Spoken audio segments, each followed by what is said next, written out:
Welcome to Behind the Audition podcast with your host, Curt Hilton. Listen in on interviews with voiceovers, filmmakers, producers, animators, and much more. Curt, a voice actor himself, will give insider tips to the business, talk with guests about how they got into the business, and be sure to stay tuned to the end of the podcast when he challenges his guests with a pop-up audition. Now it's time for Behind the Audition podcast. Here's Curt Hilton. Welcome back to this special episode of Behind the Audition podcast. Today, I spoke with the owner of Hilton Multimedia, Andy Hilton. Andy and I talked about his successful company and how voiceover can benefit from this conversation with the do's and don'ts in networking, having the correct email, marketing, and building relationships with other companies to build their business. And you definitely want to have your notes ready for some tips and tricks that I recently did to help me build my business. So sit back and enjoy this episode of Behind the Audition podcast. All right, my next guest, I'm so excited to have on because we connected through LinkedIn like most of my guests, I would say, as well as, we connected over the phone and we have the same last name. So this is really cool. I've probably met in my lifetime maybe 3 people. I'm 47, so all these years, and you come across somebody that runs a business almost like yours with the same last name, then we both go, we got to check our ancestry. Coming to the show from Hilton Multimedia, Andy Hilton. How you doing today? Doing great. Thanks for having me on, Curt. Absolutely. Absolutely. So you and I have talked, a year now, right? We met like a year ago now on LinkedIn, and we crossed paths. I don't know how we met each other, but it just happened. We happened to connect. You found me, I found you. But it's been about a year. We've shared some ideas, and It's amazing how much we have in common, having not known each other until a year ago. Yeah, and you're in Virginia. I'm in North Carolina, and you do the marketing multimedia side. I do the production side. You do some production as well. You do some voice acting as well. So tell our listeners, before we get into the good stuff here, tell our listeners about yourself and your business, your awesome business that you've been doing for a long time, and how you help your clients. Well, I've been on my own since 2010, and it's interesting how all that comes together. And I think the universe or God provides all the things that you need as things approach you in life. So it's interesting that my background, I started like you with a major interest, I'm assuming, in radio. Radio and being on radio was an interest for me from high school, maybe even before high school. And my high school that I went to had a radio station, but I was in the program in 9th grade, and they ended the radio station after my 9th grade year. So I had to find something else. But also, it's funny. So I developed from radio and voice work to music, because I also have some music talent, and I got a degree from the University of Memphis in audio engineering. But it's a music industry degree, which also required some specialty in music business, music composition. I also did journalism. So I did all sorts of things before ever getting into a career. Then I got into radio advertising. So selling advertising was the way to make money, as opposed to being a DJ, and did that for close to 10 years, 8 or 9 years, and then got into television, which is a natural progression, got into sales management. And then lo and behold, about 13 years ago, when the economy took a downturn and I was making lots of money as a manager, the corporate ownership saw my salary as a way to save money, so laid me off. I decided to start my own thing, and actually did some sports related stuff because that's also an interest of mine. So I built a website, I built a social media platform, I marketed it because I had the marketing experience, but also learned quite a bit about content management, content creation, not only in writing, but also in video and photography. And lo and behold, now here I am. That COVID kind of nipped the sports thing in the bud, unfortunately.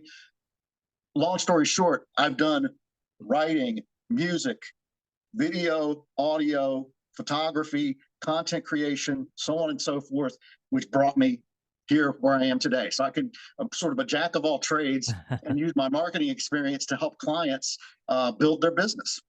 And that's what's great about your business, and it fits the name, the multimedia, because I think when somebody starts their business, they have to figure out their name and what it sells. You know what I mean? So you could be like Hilton, like hotels, they just say Hilton. and everybody knows Hilton they own everything, right? So as far as your business, when you and I had the conversation, when you first opened your business, what was your main focus with your clients? My main focus, honestly, was media buying, because that was what I was experiencing in, was media selling, and leaned on other people for the creative parts. So, for instance, I've had a pest control client for 13 years. They were my first client coming out of the corporate world, and we started with running ads in television. And when I had to put together a plan for them to build their business through television, I brought on a friend of mine who does video production, and we produced television spots, and the spot schedules I bought for them worked very well, and their business grew. But again, that was just the beginning of things, and it's blown up from there, because of course digital is a huge part of things. So I did help them with a website and help them with social media, but all of those elements kind of have fallen into place. Sorry about that. No, hey, business calls. I like it. So as you said, the media sales, and I was in media sales too, radio sales. That job probably was one of the most, you had to have your game hat on every single day, because and you couldn't go into a client and they knew you're coming. They knew who you were, because once they met you and you said, I'm from 95 Rock in Colorado, and Yes. What do you do? I'm the sales. Great. What are you selling? So you have a good approach with your clients. Tell us a little bit about your approach, because I'm going to kind of tie that into my next conversation, how voice actors should, approach people like yourself when they're looking to help you. How would you approach your clients if you just first met them? What would you say to them, or what would you talk about? I will use a term that a radio sales manager taught me years ago, and that is be a sustaining resource. So I keep that in mind when I'm talking to my clients. How can I be a resource for your business and provide what you need, and put myself in a position where you can't afford to not have me? Because that's ultimately, advertising is an investment. And the way I might look at it differently than, say, a production house would, because I'm looking to constantly make the client money, make their investment pay off, so that it's a no-brainer to keep me on and work with me. Absolutely. I like that. So the next thing I want to talk about is, I've had my last episode, I talked to one of my guests about how to approach your clients. One thing a lot of people like to emphasize is email, which I'm finding it's kind of turning around. Going back to cold calling is working better for me, because it's more personal conversation, like you and I met. I called you, we met, and it wasn't a sales conversation. It was, how can I help you? You help me. It was kind of like we knew how to help each other. So there are voice actors out there now reaching companies like yourself, and you probably get a million emails, a million phone calls of, hey, I can voice this for you. What is a definitely don't do for voice actors listening? Definitely don't do. In terms of the outreach stuff, I've seen even firsthand how there are folks out on YouTube, let's say, who tout cold email. Oh, I sent cold email, and it's just a numbers game, and eventually you're going to land this, and it's going to work. And you'd be surprised at how many people.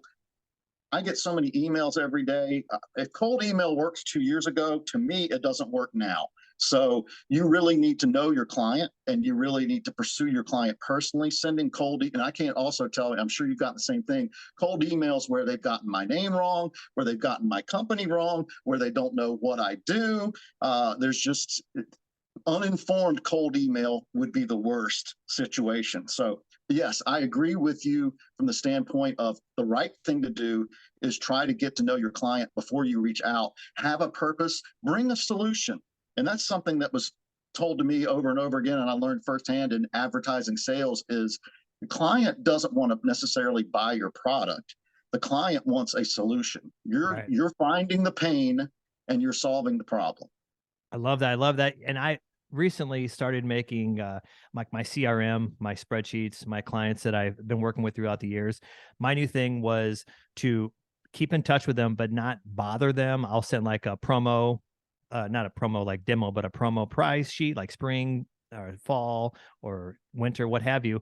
But in a way, let them, hey, I'm still here, but I'm not bugging you. What's a good way, would you think, to stay in touch with their clients on a quarterly basis through email? It's exactly it. Is know the cycle. have a cycle, have a plan, but also know your client's cycle. And again, going back to the messaging, don't approach it from the standpoint of what can I sell them, but from a standpoint of what in their business may create a reason for me to contact them now. So it's coming up on spring. The weather's getting warmer. For instance, my pest control client, they are really active when the weather gets warm until the weather gets cool again. So if I know that industry and I'm going to approach someone like that, be a little proactive. Obviously, don't wait till the weather gets warm, but make sure that you talk to them before the season starts. And if there's other reasons to talk to them throughout the season, create those reasons, but look to it from a client need standpoint, not what can I sell. I love it. And as well as when you reach out to your clients, as far as, your services, your website, you also do website building, as well as, consultations, how to update the website. What would you tell voice actors and people in this industry about making sure how professional their website looks? Like email. I know I'll have people reach out to me with the Gmail or Yahoo or even AOL. I'm like, I even know that even exists. How important is it to make sure your email is professional when sending something to a client? Well, that's certainly, yeah, you have to have a website. In this day and age, if you don't have a website with your own domain name, then it's almost like it's not Facebook official. Right. It's not legitimate. People don't see it as legitimate. So that is, yes, get your own website, even if it's simple, make it look good, and have an email address that has the domain name of your website in it. So it's Curt at HiltonProductions.com. Yeah. Andy at HiltonMultimedia.com. Whatever that email address needs to be, make sure the name of your company, make sure your domain name is in there, make it make sense and make it look legitimate. One thing I like that your company offers too is if their company needs advertising, you have the resources to reach out to like the radio stations and the TV stations. So companies like yours, what would you say? So if I called you and I need to get some radio ads, how important is the information? Like my thing is questions lead to perfections. What would you look for in your client to have all the resources to go to the radio station? What would you need from them to help them out? Well, first thing, and the way I approach it is I want to tell a story. So I go to the client with the idea that your business has a story to tell. There's something unique about it. There's a unique selling proposition. There's a unique history. There's a unique way that you do business that will give a customer a reason to do business with you. Mm-hmm. What is that? Right. So we're first of all finding the story. We're secondly creating goals before we even talk about budget. What do you want to achieve? Now, of course, the budget available is going to determine what those goals are going to be, but we want to find the story, create some goals, then create the plan to achieve those goals. So we're not putting the cart before the horse, so to speak. There, you put together a media plan, then you're ready to start looking at booking radio or television or YouTube or anything else. There's so many different options out there, and that's the beauty of today's digital world is there. So much of it is you can be accountable for. I can prove performance on so many different things that it goes back to proving my worth and making sure the client's investment is well spent, and it makes it easy for them to do business with me. I can set goals. We can get creative, but set goals, achieve goals, provide accountability, and prove our worth. Yeah, because 9 times out of 10, the first question when you talk to a client is, "What's your rate sheet? How much do you charge?" How do you get around that? Because sometimes it is difficult. All they care about is, well, how much you're charging. Well, that's a disservice, I feel, if you're not getting the questions that you need answered, correct? Because I don't know where you're going to take usage for this voiceover, usage for this video, usage for this. I think people are more focused on the price instead of the value, correct? I mean, correct. So how would you get around the whole dodging the question of how much do you charge? Because that seems to be the quick thing to go to nowadays from at least most of my clients. They want to know, hey, what's your rate sheet look like this year? What's your prices? Because trends change. Trends are our friends, right? So what do you tell your clients to dodge the how much is your this or that? Well, the first thing I tell them is my rate scale is sliding based on the amount of time I expect to need to put into it to make their campaign successful, to make their business successful. So if you want a cheap price, you're going to get less of my time. Right. The other thing I would add to with what you're saying is sometimes the clients that want it for the lowest price may not be the client you want to work with. So don't be afraid to fire clients, or don't be afraid to not do business with someone if the parameters aren't right. Because the worst thing, it's worse for you. It's not as bad to lose business as it is for you to commit yourself to a failing proposition, and then you've eaten up your time, gotten frustrated, and not made much money in the process. You're better off spending more time looking for better qualified clients. Give up the guys who are going to be cheap. So it sounds kind of like on our side, if we're willing to do like a voiceover for $20, that's a disservice for both parties, because obviously that's a client you're working with who is just starting out with their business, or they're really not focusing on what they really need to do with that voiceover as well. I'm talking like if I do a project for $20, they're really not going to market that voiceover well, because you're not going to get marketing on a radio station, or marketing on social media, or marketing on any platform for $20. You're going to drop a good amount of money, correct? Well, if I understand your question, it goes back to establishing a relationship. And I know in Right. the voiceover industry, it's maybe a little harder, because I can take, as an agency owner, take a holistic approach. I can offer A, B, C, D, E, F, G on down the line services, but I'm in it to make sure that your business is successful, and I'm going to provide the mix of services that's going to best serve you. And if we got to start small and grow it, great. Okay. When you're looking at a voiceover project that's maybe a one-off, doing a $20 voiceover, like you said, is a disservice to everybody. It's a disservice to your business, your industry, Right. to do a $20 voiceover, because then you're training the client to expect cheap, and that's Right. not the way to go. And that's what I was actually trying to get to, I guess. And going back to trends, how do you keep up with the trends in the multimedia industry? How do you keep up what's good today? Is there a platform you like to go to look at the trends? I know TikTok and Instagram, UGC, that's the new trend going on, UGC, user generated content. You see it on big commercials now. They're doing videos from their iPhone and making it, like the TikTok commercials. Is that just going to be a trend, a short trend, or do you think that's going to be here for a while? I think it's a paradox, because we want more and more and more and more and more content, yet we want quality content for the Right. most part. Mhm. So those two don't mix. Mass quantity and high quality don't often go together. So something's going to be sacrificed. So you have, I agree with you in terms of the content and providing content. That's the best thing I can say as a voiceover artist, or an agency, or any brand for that matter, is content is king. And it goes back to engagement. And if you can engage your potential customer and give them a reason to find out more about your brand, and that's the beauty of a website, is a customer can spend as much time as they wish consuming what you provided on the website, but that content allows you to develop a relationship with the potential consumer. And regardless of what business you're in, if you're constantly engaging the potential consumer, you are maintaining mind space. You are top of mind for them. You want them, when it's time to make a decision to buy a widget, that they think of your company to buy the widget or service rather than someone else. So content.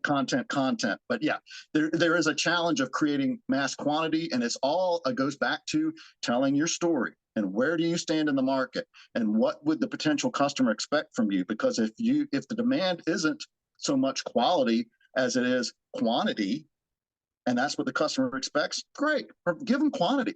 By the same token, if you have a business, if you were selling a Lexus, you want quality. Don't sacrifice quality for the standpoint for quality, because the customer that's buying a Lexus wants quality. I love it. And then, so how do you keep your clients from sounding so desperate on social media? Meaning a post that's like me, please buy. How do you keep your clients grounded so they sound like, confident in their post on social media? Well, one thing I do, certainly that's another service that we provide, is social media management. And I have Yeah. software, much like CRM, software that helps me manage campaigns, save me time. But I think the key there is providing value. You want to provide value to the client. So again, it's not me, but it is, Here's what's going on in the industry. Here's what our product did for or service did for someone else. Here's the service we provide that will make a difference. It's just like me approaching that client saying, I want to make a difference in your business. The business approaching the consumer, we want to make a difference in your life. Here's how using our product or service is going to make your life better. I love it. And I just recently did this with a client. One of the production houses is that I'm on the roster. They posted a picture of a video, and I got excited because I thought, wow, my voice, I think I have something I could do this. Do you think it's okay to reach out to that client? So, you know what? I loved your video. I think it's fantastic. I would love the opportunity to throw my voice on some copy on the video. Would you think that's a little too pushy, or do you think that's an opportunity? Absolutely not. You've got to sell yourself. So if you're waiting for business to come to you, you're going to get what you get. Right. I would even encourage you to work, and I don't know how much spec work you do, but I don't know about you, but it's not that hard. Granted, my time is worth money, but if I have the time and I want to work on a spec project, I can put a couple of hours into a project just to demonstrate to a client what I can do. And that might sell plenty of business for you if you're approaching the right people in the right way. Because I did that right before this show, and I'm like, I go on, LinkedIn, and you and I know LinkedIn is just like I think it's like #1 social media platform for business. I think now, as far as networking, you meet a lot of people on there. You connect with people that you really want to work with. I just don't try to connect with just a million voice actors because that doesn't help my business. The podcast, it works well for, but as far as the business side, I look for clients I really want to work with. Is that how you focus your time on clients you really want to work with, like things you get excited about with your passion of your business? Absolutely. And the best thing, as much as LinkedIn is great, I can tell you that I get solicitations and connection requests from all sorts of people from all over the world that want to provide services to me that I have no intention of working with. I don't need another white label virtual assistant company or what have you. So LinkedIn it's just like cold email. It can be an easy way to feel like you've done something. Hey, I contacted 100 people via cold email. I contacted 50 people with a LinkedIn friend request. But if it yields nothing, your work has done nothing. You're better off investing yourself in relationships where you can move the ball down the field, so to speak. I love it. And so everything we've gone over today, first thing is to build a relationship with the client. Second is to, kind of get to know their client, what their business offers. Then you talk about a little bit about yourself, how you can help this client, and then a good follow-up. When you think that's just like the 4 steps you really need to focus on, as in my industry, at least, to build a good relationship with somebody? Yeah, to me, it's that old sales pipeline analogy, and you want to always have things in the pipeline, but you go from prospecting to pitching to closing to maintaining the relationship. And you need to have clients at all phases of that pipeline, and you need to constantly add clients to the front end of the pipeline because you don't want there to be a gap where there's nothing coming through on the other end. You're going to have attrition. So get used to prospecting, get used to, again, it's going to depend on what workload you like, but know that there's always going to be attrition. You're always going to lose clients. You need to constantly be in the business of gaining new clients to whatever degree you think you can take that on. That's great. And so what's some good big things going on in Hilton Multimedia this year so far? Oh gosh, man, it's been an interesting year so far. So last year we had a little bit of turnover. Real estate was a good category for us. And of course, real estate was hot and lost a key real estate client last year. And that was a little bit of not a surprise, but a setback. But that led to some prospecting. And the interesting thing is, and we're always prospecting, but I've been able to put together so many irons in the fire that, as I told someone else just recently, if all of those things happened at once, I'd be overwhelmed. But the nice thing is I have a project with a senior living center that is upscale, that is ready to pop. It looks like they're ready to go. I have my pest control client. I have just quite a few other clients that are already in the process. And the other thing is I have a few relationships where I provide services to other agencies to do work that they can't do or they don't want to do. And there are other people, I say other agencies like me, somebody who's a one-man shop that specializes in, say, SEO and website building and social media, but can't do or won't do photography and video production and voiceover and all those things. So find relationships. great to find relationships with other people that do similar things, Yeah, but may not do what you can do. So absolutely. that gives me a B list, so to speak, a fallback of I know I've got that work coming in as well. So I've got key clients I focus on, yet I have more work coming in piecemeal as people need me. And it's the same philosophy: provide good work and prove your value, and you're going to continue to win that business. That's great. And you're talking about, other services. I was talking to some voice actors that are getting their pilot's license for drones because you're talking about the real estate market. They're going to learn to do the drone video and then they throw the voiceover on top of that, which is a great idea because I don't think we're going to go back to the full walk in with a voice actor talk because I think people, their attention spans like 4 seconds and then they're done. Yeah. So that they need the drone effects and, all the cool projects. And I think diversification with any business is good, wouldn't you think? Yes, absolutely. And I'll harken back. One thing I meant to mention when you asked about how you keep up with things, as many different things as I do, I can't be an expert in everything. So there's times where I have to either shop things out or tell a client I can't provide that. For instance, Right. going back to my pest control guys, they have a website, they have a new website being built that allows them now to do all of their business paid through their website. Wow. That's not a thing I specialize in. It's not a thing I do. I don't do e-commerce. By all means, work with somebody who's an expert in that category. And that also shows to me, I'm willing to provide the value to the client on the things I do well. And I'm willing also to say, you need to find someone who better suits that need to provide this particular service for you. Right. I mean, because you could focus, if something like with the e-commerce, something happens, identity theft, that's the last thing I want to worry about. You know what I mean? And so, the guys that are doing voiceover work like you are probably far less diversified than I am. Just find your comfort zone. Don't be afraid to go out of that comfort zone. Certainly learn to fly a drone, learn how to do production with drone video. Right.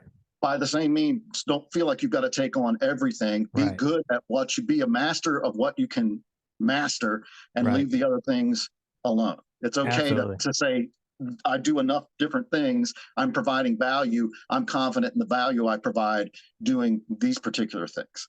Well, we're gonna have to do this like more often, like once a month, man. This is great. Like, keep up with trends and, talk about what's going on in your world, my world, because I think my listeners would definitely benefit from your services as well. Because, you also help marketing with voice actor, SEO, and, social media marketing.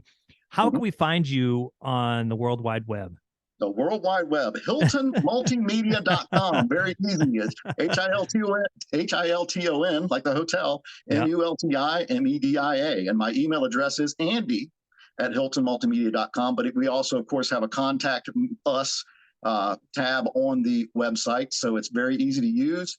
We show everything we can do there. And as you've seen today, my big thing is communicating value and in cases, as I describe it, under promise and over deliver. I want to impress the client that they're getting value and my work is what they want and it's worth them paying for it. And the bottom line, I remember when I first talked, that's all that matters, the bottom line. I mean, we were talking about that. And I could ask you this question. So Hilton, it's so funny, my wife, when we call, they ask, how do you spell that? Does that drive you nuts like it drives me nuts? How do you spell that? What do you mean? How do you spell Hilton? I mean, it's everywhere. Well, not to get too much in the weeds on ancestry and history, but the old English way of spelling Hilton is Hylton. Yeah. So there's still a contingent of folks out there with the Hilton surname that spell it Hylton. And Hilton, Helton, is also an offshoot of the Hilton surname.